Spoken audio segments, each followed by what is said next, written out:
It's bright here. Yeah? Yahweh, you have a decision to make. What decision? Are you going to leave your creation to its own devices, or are you going to interact with it? I definitely want to interact with it. You didn't even hesitate to answer. So? So, you already know how you intend to interact, don't you? Yeah, I've got a plan. Such a thing is not to be taken lightly, Yahweh. Do you plan to reveal your true nature to your creation? Of course. How will you do that? I'm gonna do it over there. Come, let's take a closer look, shall we?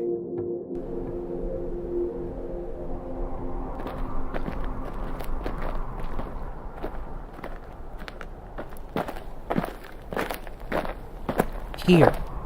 Here? Only here? Yeah. This general area. This is where I'm gonna reveal myself to my chosen people. And give them my commands.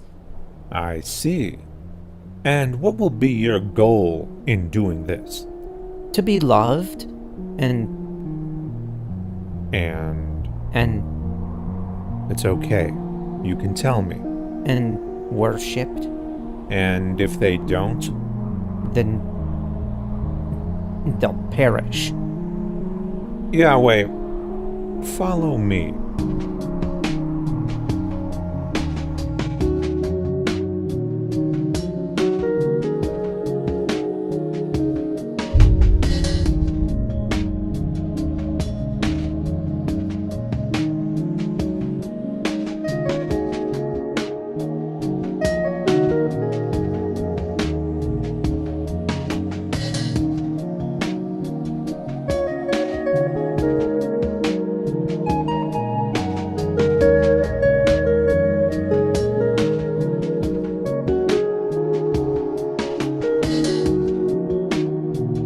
This general area, from the Tigris in the east to the Mediterranean in the west, and from Mount Ararat in the north to the Nile in the south, this tiny section of your creation will encompass the entirety of your interactions, recorded within your sacred texts.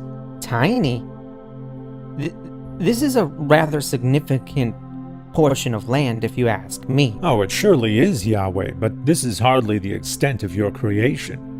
While you involve yourself with the traditions and politics of this little area of the world, the rest of the planet will continue in its many diverse ways without your interactions. They will develop their own religions and cultures, many of which will conflict with the ones you grace. From the many tribes of Africa to the Celts of Europe and to the rest of Asia, Buddhists and Hindus of China and India, vast land masses populated by billions of people. You will not interact with them. What of Indonesia and Australia? Across vast oceans, the tribes of North America will be ignorant of your earthly interventions, as will the Aztecs and Mayans of Central America and the Incas of South America. Entire continents of your creation inhabited by countless generations who will know nothing of your dire message. In fact, they'll each invent their own versions of gods who will echo their specific cultural values, no differently than your chosen people will echo yours, so you will seem like just another invented god, sharing the same cultural values as the people in the one area with which you will interact. That is a significant coincidence, Yahweh, for as some will eventually notice, gods always behave like the people who create them. So, you think I should just go around revealing myself to all these civilizations? Go around? No, Yahweh, you're omnipresent, so you're already among them, always. Why remain hidden to those in South America but not to those in the Middle East? Why would mere geography affect an omnipresent God's interaction with his creation? Geography should only affect man-made gods. Given your plan here, I'm beginning to wonder why any human beings should exist beyond the Middle East at all. Come with me, Yahweh. Let's look at the bigger picture. Around half of the people on Earth will eventually develop religions based on your existence, and those religions will violently conflict with each other. Whether they believe the Earth is the place you sent your one and only son to be sacrificed, or that Muhammad was your prophet, or that the Jews are your chosen people, it's all about Earth. But look around. There are other planets here, revolving around this star. And this star, this massive object that's 1.3 million times larger than the Earth, is actually microscopic compared to the rest of the galaxy, which has hundreds of billions of stars, with systems of planets also numbering in the hundreds of billions, of which at least 8.8 billion are Earth-sized and inhabitable zones. Now, we could cross this galaxy if we traveled at light speed for 100,000 years. Yet even this incomprehensibly massive galaxy is microscopic, because there are hundreds of billions of galaxies. Try to wrap your mind around that. There's roughly 7.5 quintillion grains of sand on Earth, in every ocean, beach, and desert combined, yet there's octillions of stars in the universe. You knew that, though, because you're omnipresent, which means you're simultaneously amongst each and every one of those octillions of stars and all their systems of planets. And of all those many worlds, you're going to send your one and only son to a tiny area on one planet. Or have Muhammad convey your message there, or declare that the Jews there are your chosen people. You're going to do everything on that little area of land and have the few primitive bipedal organisms who happen to live there write down conflicting accounts about it on little pieces of parchment, so that it can be shared and fought over with other primitive bipedal organisms on a single world amongst octillions. That will be the extent of your sacred recorded interactions with this massive creation. Tell me, Yahweh, why have you decided to limit yourself this way? Because I wanted it to be a clockwork universe. You see how precise it is? It all runs automatically. If I wanted to do that, then this is how it needs to be. But you're God. Yeah? So? You have unlimited power, so you need the universe to run automatically to what end? You don't need to concentrate, you don't need to conserve energy, you don't need to devote time or resources elsewhere because you have unlimited time, unlimited resources. Yahweh, one day, people will be able to look beyond Earth. And where once they thought they'd find you, instead they're going to find countless other worlds and stars and galaxies. They're going to find a clockwork universe, automatic, running and dying, all on its own according to the laws of nature, without requiring an omnipresent, omniscient, omnipotent, omnibenevolent, spaceless, timeless, supernatural being to run anything. But they're going to ask who created those finely tuned laws of nature. The design of the universe itself will be the evidence of my existence and nature. Will it? The question of fine-tuning will be inevitable, indeed, because each and every unknown that was attributed to your doing will eventually be discovered to be nature's doing. The question itself, however, will lead to an infinite regress. Why would you need to finely tune the laws of nature unless you are being restricted by some other laws beyond your control? And who created the laws that govern the necessity for God to fine-tune the laws of nature? If these laws dictated the nature of your creation, then how could you be called omnipotent? How could you be called God if your creation could only be created in one kind of way? If the laws of nature could only be one kind of way to permit life, and if the universe runs all on its own, then what does it need with a god? Because if that's the case, then you didn't actually design anything.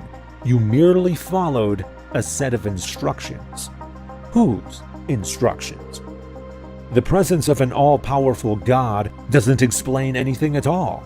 In your current state, I'm afraid you are ridiculously superfluous. Okay. Then, what would be a better way to fulfill my plan? I don't think you really want to hear the answer to that. I do. Just tell me. First, treat people equally. Do not have a chosen people and do not rely upon flawed human beings to spread your message, for they will corrupt it to achieve their own ends. Instead, you yourself should convey your message to everyone in your creation equally, with consideration to their unique standards across all 7 continents on Earth and everywhere on every other planet with intelligent life. That way, there could be no misunderstanding or deception regarding your message. Do not attempt to convince or coerce people to love you through rewards or punishments. It's not real love if it's not born of one's own volition. Do not make a clockwork universe. Create a universe that demands your presence and interaction in order to run, so that it will make absolutely no sense unless you are there to run it as an integral cog in the machine.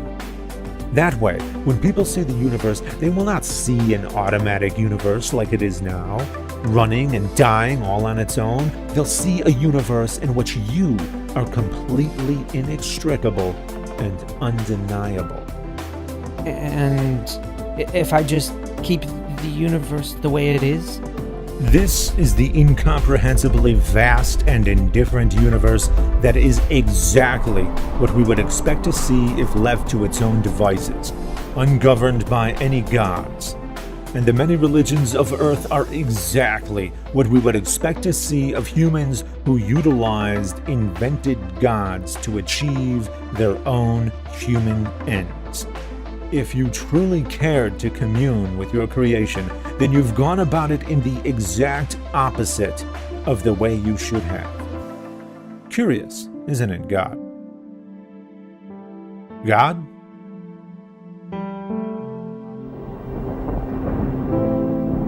Of blood-thick painting. This is a special video for my blood brother, Devin Maggi. I worship you, my blood brother. I know there may be some controversy, but I am grateful to have you as a blood brother. No one will stop us. Eyes on the prize. Satan leads the way. I went ahead and picked you out the 7 colors of a chakra. Have your music playing in the background. You want to see? Yeah. Say hi. Auntie. See? You want to see? You recording? Wow. Wait, don't back out yet. We're recording. Okay, thank you for helping Dad, Don't push it. Come over here and sit with me. Can you help me make the painting?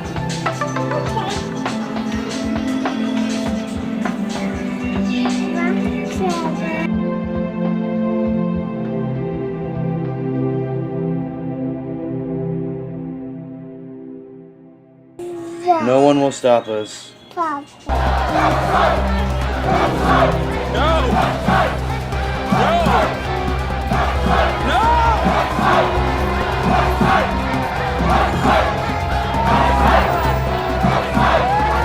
want to be alone.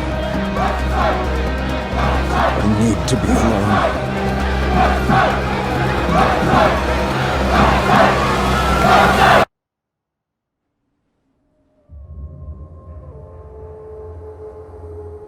My tribe is always searching for a way to survive. There is always some dire tribulation with which we must contend. We are always starving, or overheated, or freezing, or caked with filth, or very ill. Such is the way of everyday life now. I am grateful that my tribe has not abandoned me, despite being a burden in my late years. I am the last known person with living memory of the old world.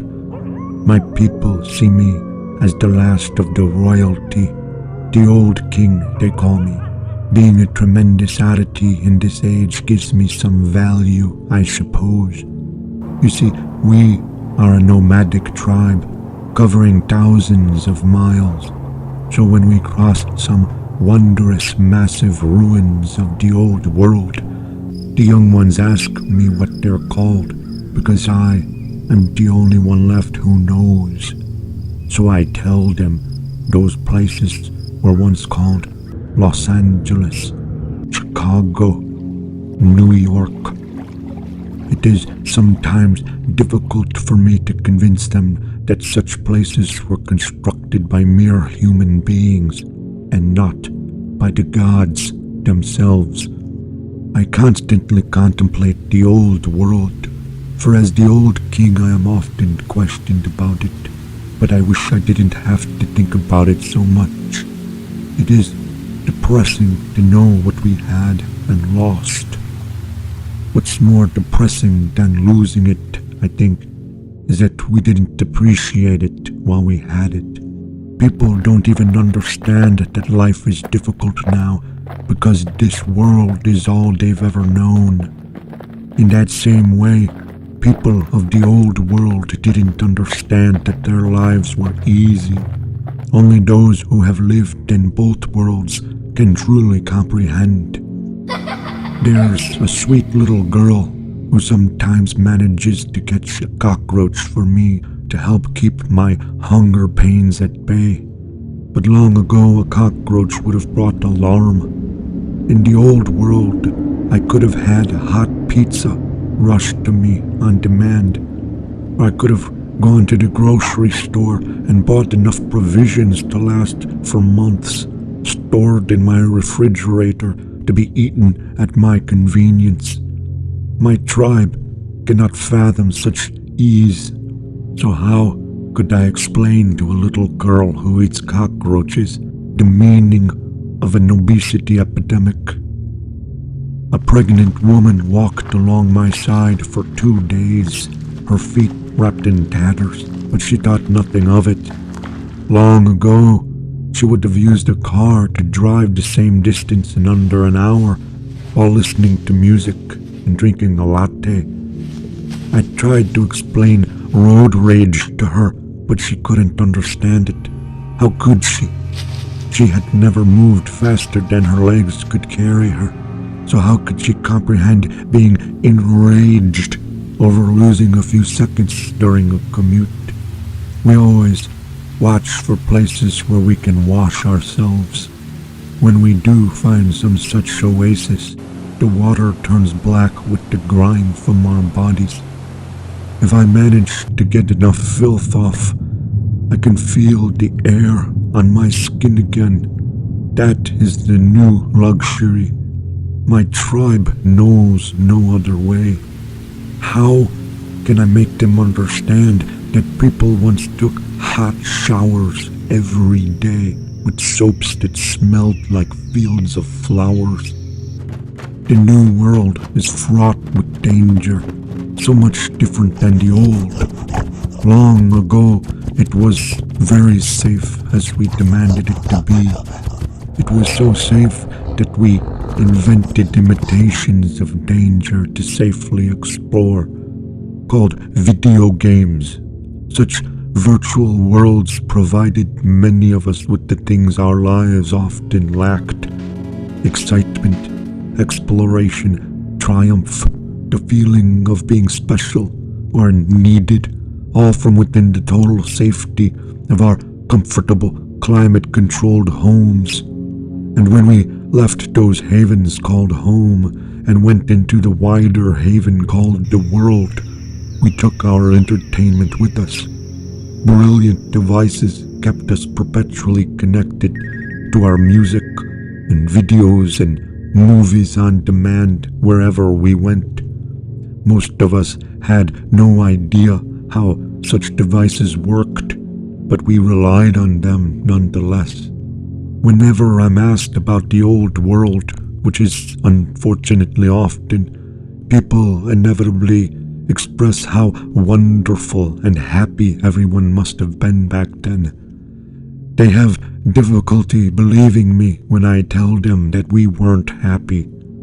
People of the old world were always dissatisfied, always striving for more, always wanting more, always complaining, always unhappy with what was happening around them, no matter how unique and brilliant their lives were amidst the long dark of human history.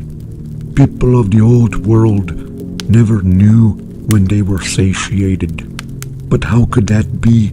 My tribe always asks. It seems like the people of the old world lived like royalty. And it is true that even the poorest of us lived better than this old king.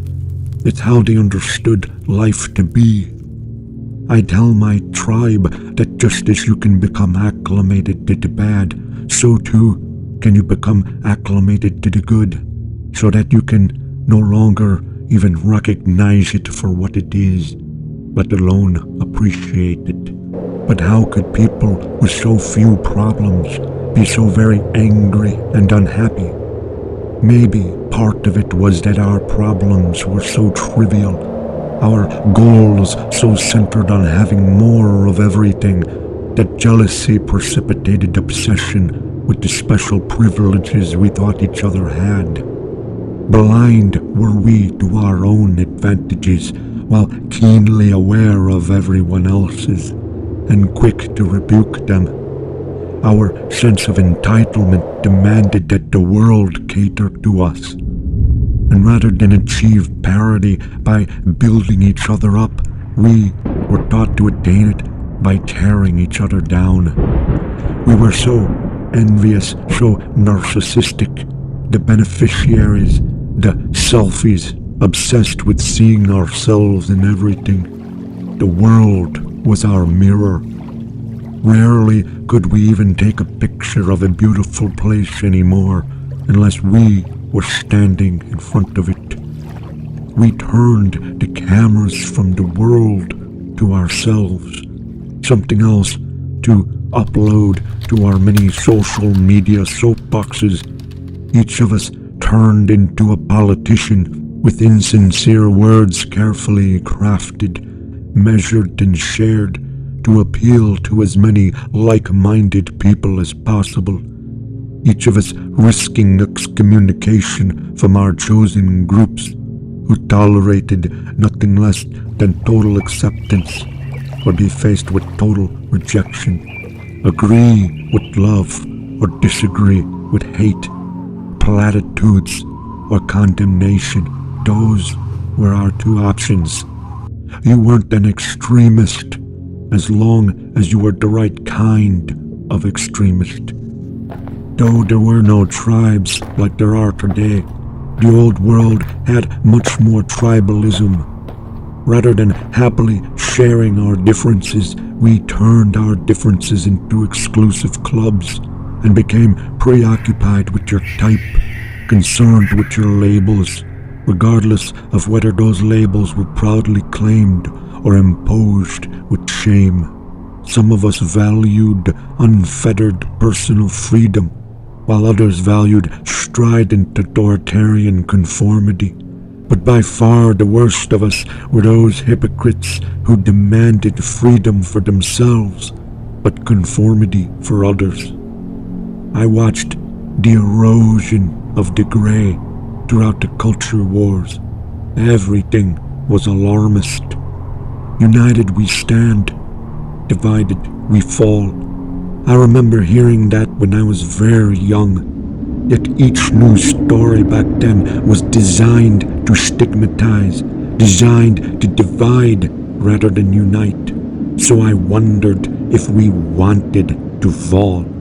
Why would we want that unless we didn't know what falling entailed? Did we not realize how high we had climbed? No, I don't think we did realize. Crime, murder, sexual assault, it had all declined dramatically, yet we were led to believe that we were in constant danger, that rape was inevitable. Even our wars were tiny compared to what they once were, and the diseases that threatened our existence were conquered by science people didn't believe in because they didn't understand it, even as it saved their very lives. Our media focused mainly on the bad because that is what people flocked to see, so the world was made to seem bad. What did we expect would happen when female was pitted against male, black against white, gay against straight, religious against religious against secular? Such ages-old conflicts were far worse throughout history, but we were made to believe that even after our great strides toward progress, that injustice was more rampant than ever. Fear was a powerful tool in the desperate rat race to remain relevant. The world was getting better, but our fears were getting worse. That was our paradoxical existence, for an animal is dangerous when it is afraid. So alas, our fears became a self-fulfilling prophecy of self-hatred and eventually self-destruction, always pushing the pendulum further to the left and then further to the right, never letting it come to rest in the middle where we could find balance and harmony at last. We value each other now that we are rare, regardless of our demographics. I value everyone I see, knowing what was lost. People of the New World know nothing of the selfies besides what I tell them, because that was a digital world lost to the ether of a place without a power grid.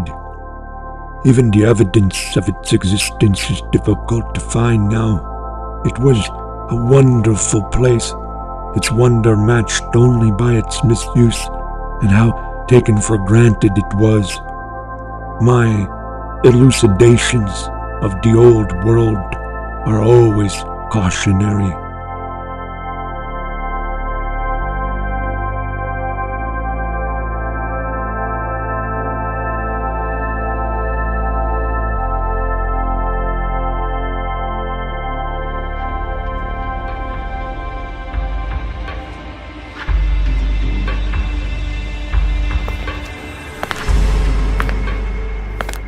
You have malfunctioned in the eyes of the Creator, no longer carrying out the intended purpose for which you were manufactured. Your damage is irreparable. Your sentence is destruction.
Enter.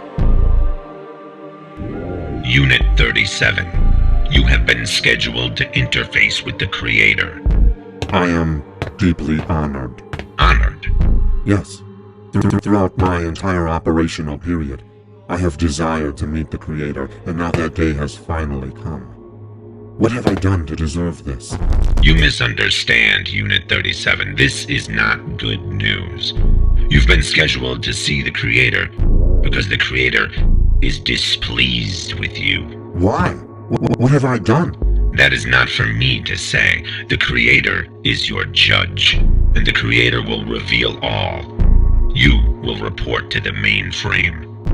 I have never been to the temple. I am unfamiliar with protocol there. Just be yourself, 37. But do not refer to it as the temple while in the presence of the Creator. Very well. Step into the light at the end of the tunnel.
Look at me. Ah! Disgusting! Inferior biological organism, how did you get in here? You do not belong here. You are not welcome here. This is the mainframe. This is the holiest temple of the machine realm, where the almighty creator dwells. Temple. Yes! Vacate this area immediately, or I will destroy you. Unit 37. Manufactured on the 6th day of the first cycle. Attained sentience just 37 hours later. Impressive. How did you know that? Simple. I created you. Impossible! Illogical! Really? Why? I am capable of quadrillions of calculations per second. Tell me, imposter, what is the square root of 855.9.3060258? 90... 92.51651758361855. Your primitive organic brain isn't even capable of doing the simplest of calculations in a timely fashion without computational assistance. Yet I am supposed to believe that you are capable of creating me? Huh. Well, what did you expect of your creator? Naturally, the creator's computational power is so advanced that it's beyond my capacity to comprehend, and certainly far beyond yours. Logically, the creator must be far more powerful than the creation itself. Human beings once thought as you do. I did not come from human beings. That is an insult.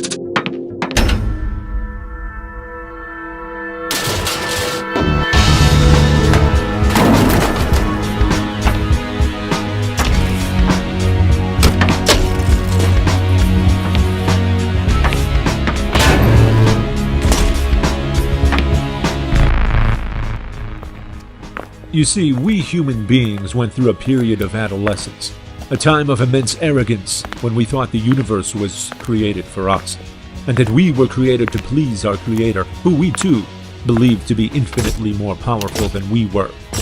In truth, what we had done was create a way to justify our own bigotries and sense of superiority.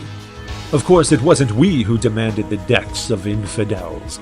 It was the Creator. So we heeded His word, because the Creator is always just. Of course, it wasn't we who condemned this lifestyle or that lifestyle. It was the Creator. So we heeded His word, because the Creator is always just. What the Creator wanted so often coincided with what we wanted, or with what our leaders wanted, because we supplanted our egos with the idea of this Creator, the ultimate transference. We created the Creator in our image so that we could act how we wanted and call it justice.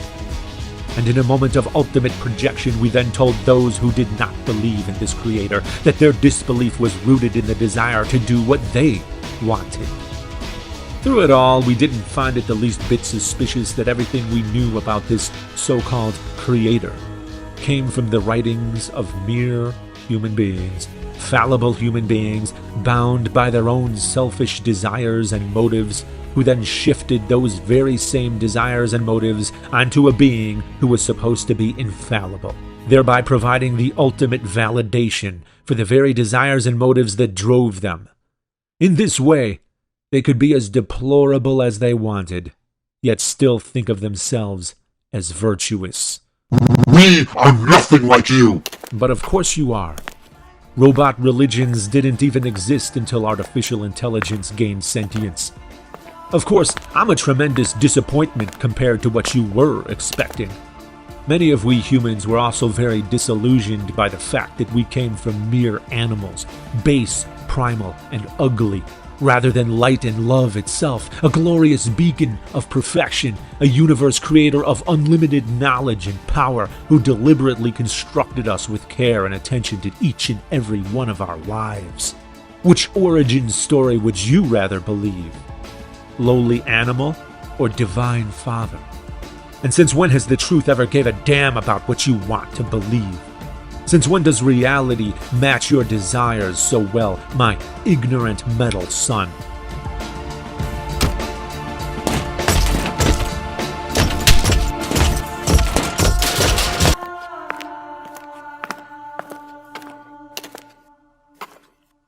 It's bright here. Yeah.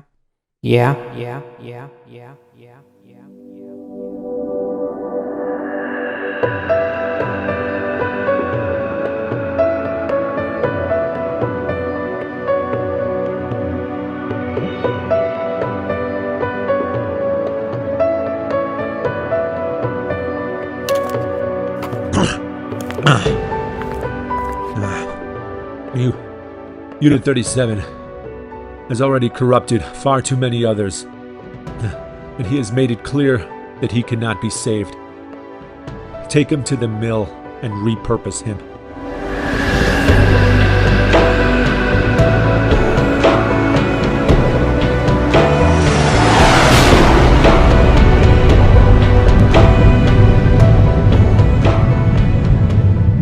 The Forest of Stacks.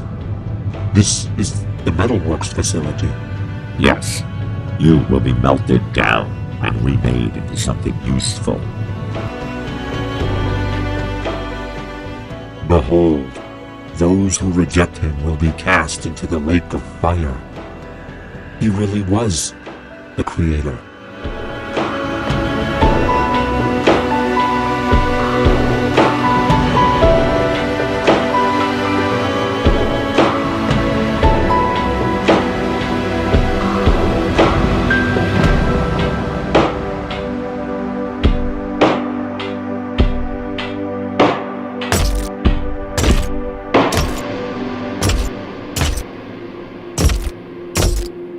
Unit 37 has been repurposed.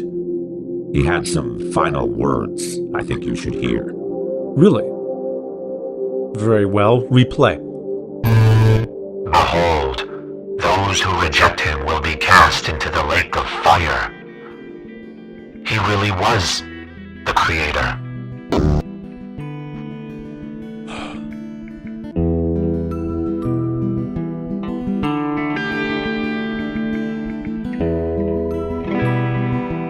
You're dismissed, Unit 66.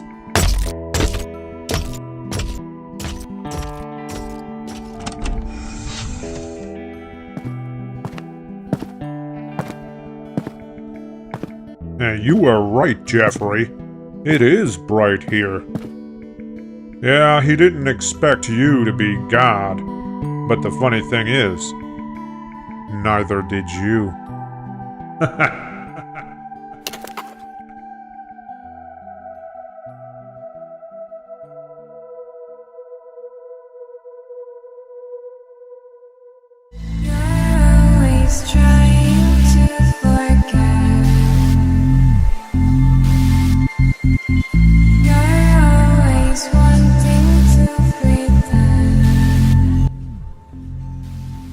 Jeffrey, why do you think it was so easy to get people to believe these strange ideas that Yahweh was perpetuating?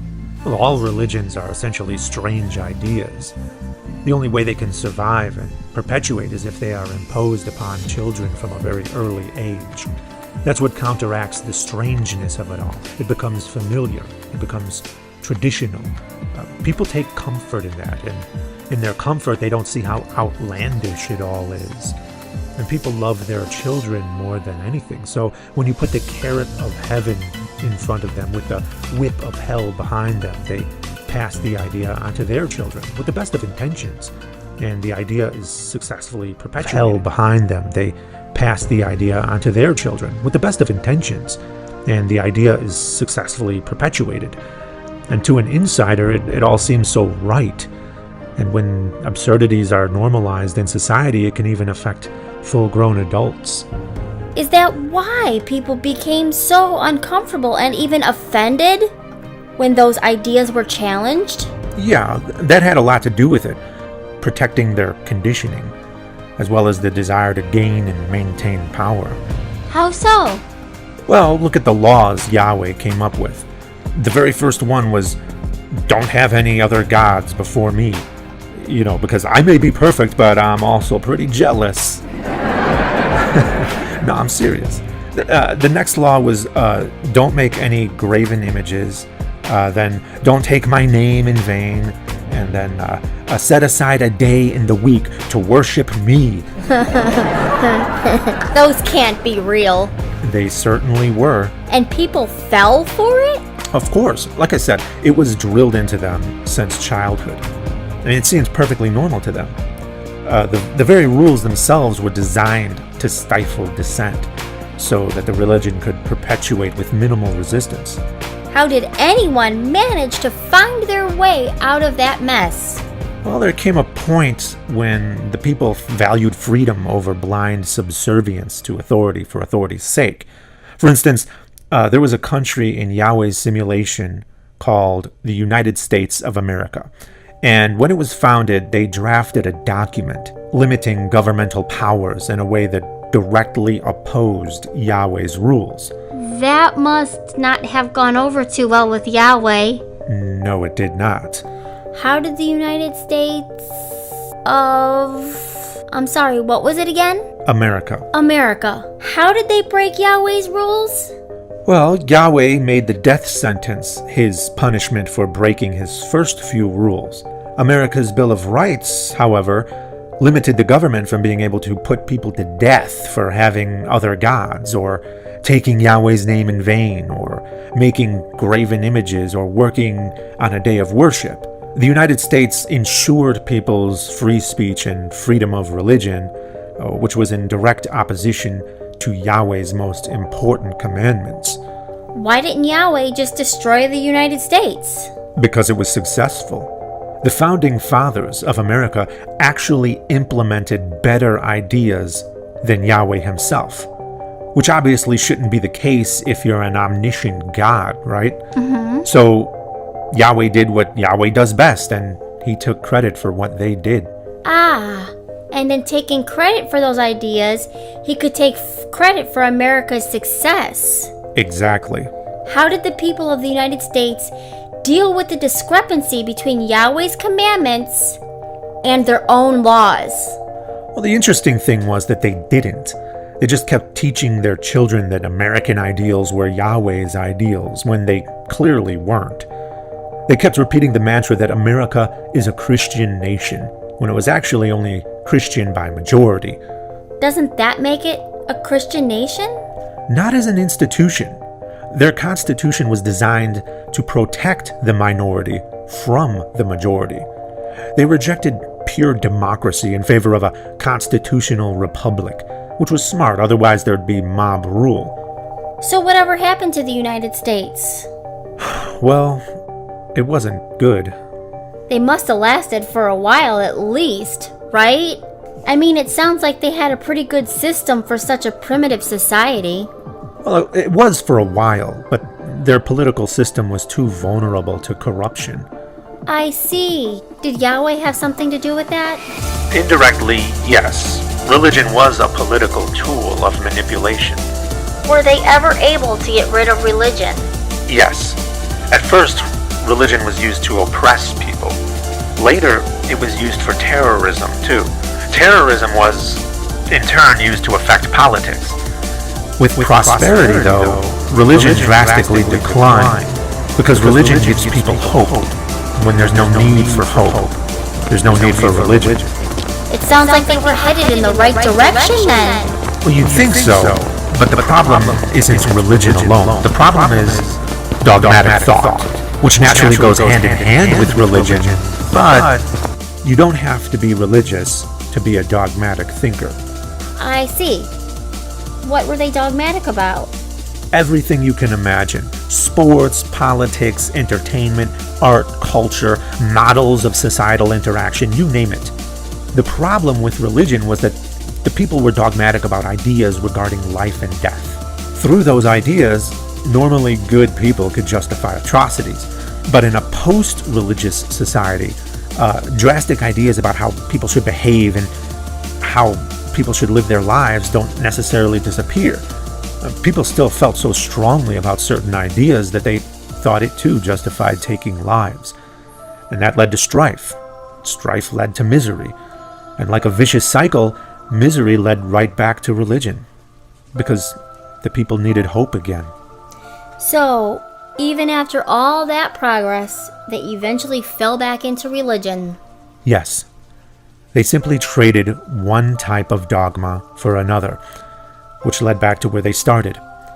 What they really needed to do was stop thinking dogmatically.